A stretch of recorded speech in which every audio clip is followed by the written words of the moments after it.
In our second lesson, we're going to discuss going to the movies.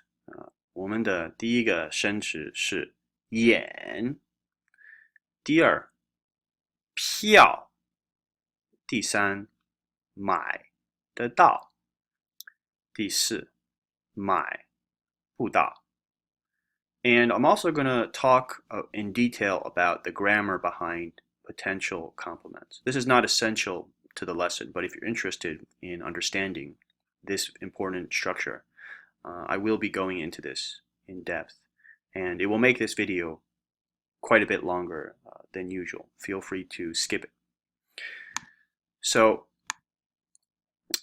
our first word is yan, and we use this when we're talking about showing a movie, yan, 电影. For example, in our textbook sentence, 这个周末学校演一个中国电影.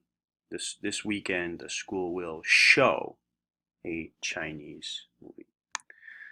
演电影 is a little bit different from 放电影, which both mean to show a film because 演电影 can also mean to act in a film, but we're not going to focus on that meaning in this lesson. 我们的第二个生词是票 which means a ticket. Notice that 票, by the way, is not 漂亮, which has the same right side but doesn't have the three drops of water radical. Probably because, I don't know, if you splash water on something, it's more beautiful. Like, for example, a wet T-shirt contest or something, you might think about it that way. But 票 here just means ticket without the three drops of water.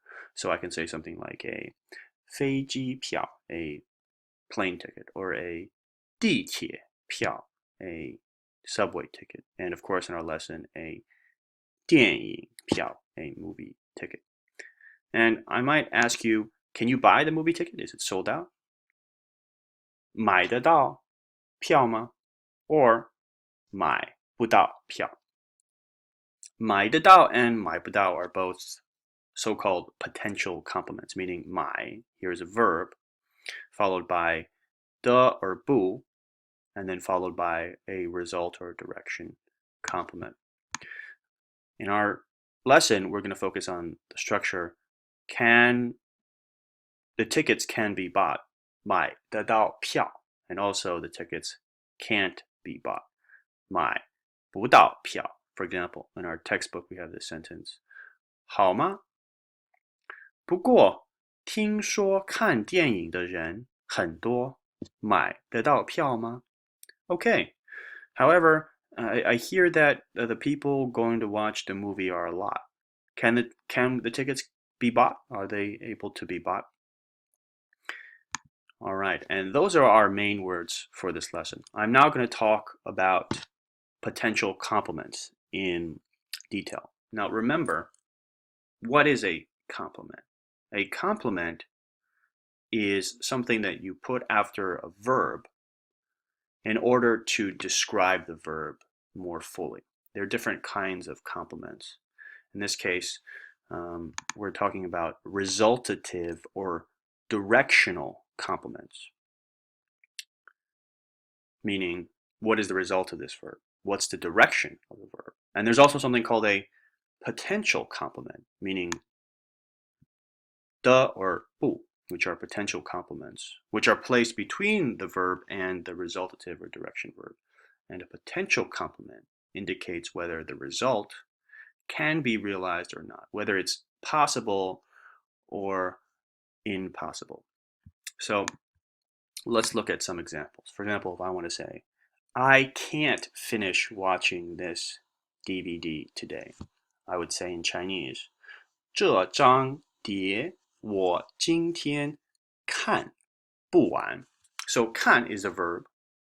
完 is the result complement. Did you finish or not? And 不 is the potential complement, meaning can you finish it or can't you? Is it possible or impossible? Maybe this person is just, the DVD is too long. So she's going to say 我今天看不完 I can't finish. Dancing is too difficult. I can't learn it. 跳舞太难我学不会. It's too hard, so I can't learn. 学 is the verb to learn. 会 is the result complement, whether you can learn it or not. And 不 is saying you can't learn it. 我学不会. I can't learn it. It's impossible. Let's look at another example. Person A asks, can you be back by 6:30? Person B says, I have a meeting and I can't make it back. It's impossible. 我得开会. I have a meeting. 6:30回不来. At 6:30, I can't come back. It's impossible. Now, you might have noticed a pattern where potential complements usually appear in negative sentences.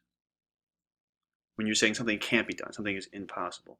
They're not used in affirmative sentences that often.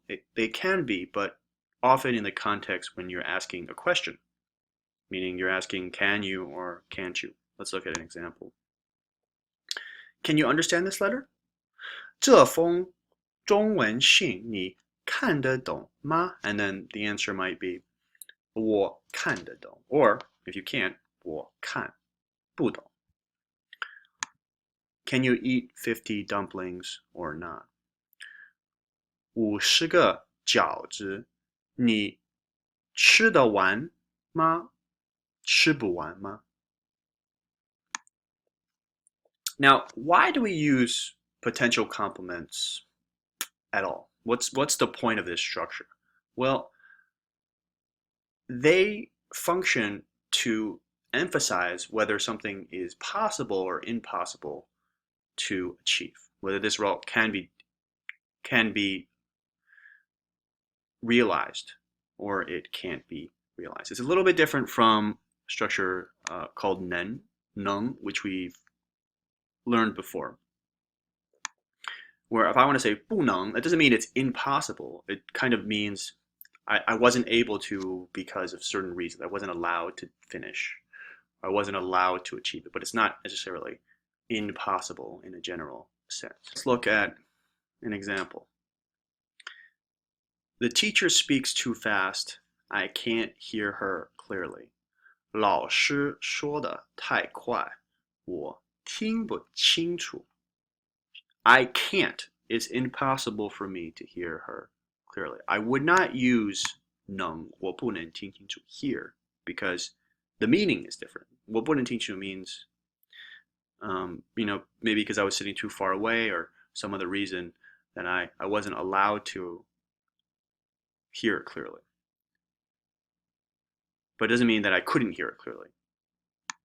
Same thing for this sentence. There is too much homework today. I can't finish it. 今天的功课太多，我做不完. I couldn't finish the homework. As opposed to this, 我不能做完, meaning for various reasons I wasn't allowed to finish. So the meaning is just different. So the potential complement 做不完 just fulfills a different function, expresses a different meaning slightly in Chinese. All right, and those are potential complements. I hope this grammar overview was helpful. Thanks for listening.